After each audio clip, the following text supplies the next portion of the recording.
It's the worst ever start to the bushfire season in New South Wales, with more than 60 fires raging across the state. Stella Todorovic is at RFS headquarters in Sydney. Stella, 2 fires are burning out of control in difficult conditions. That's right, Tim. Those fires burning at Tenterfield and Armidale were downgraded to Watch and Act levels overnight. That fire at Long Gully Road is burning on the western side of the Clarence River, with fire crews working to contain the blaze to that area. So far, 4 homes and 2 businesses have been lost in what's been described as an unprecedented start to the bushfire season. The drought is having an awful effect on rural and regional New South Wales, but it's also having an awful effect on the fire risk and the elevated fire danger. And until we see some rain, we can expect a very long, a very difficult and a very arduous fire season right across New South Wales.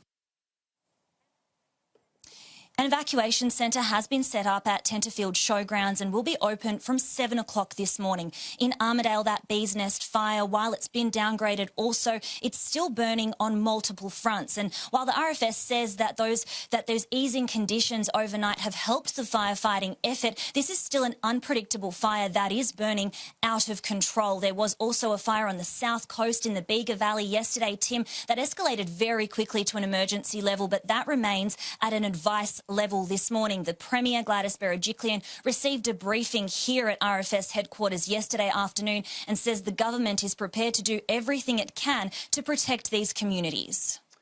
Thanks, Stella. We'll stay in contact with you throughout the course of the morning. Now, firefighters in Queensland have spent the night battling infernos, 2 of them burning out of control. Brendan Smith is at an evacuation centre in the Scenic Rim region. Brendan, do we know how many homes have been destroyed?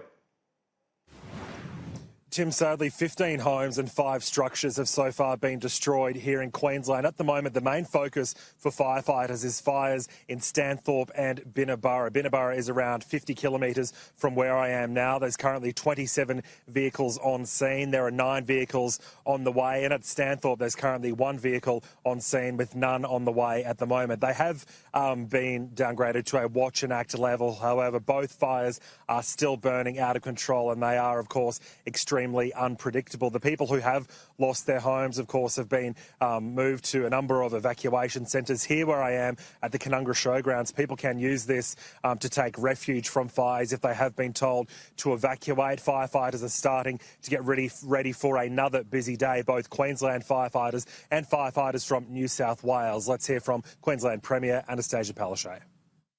This is a person's home. This is where they raise their children, their grandchildren. So we have a number of families at the moment that are actually going through some really traumatic times. So we are in the process of trying to reach those families. We understand that they're all safe.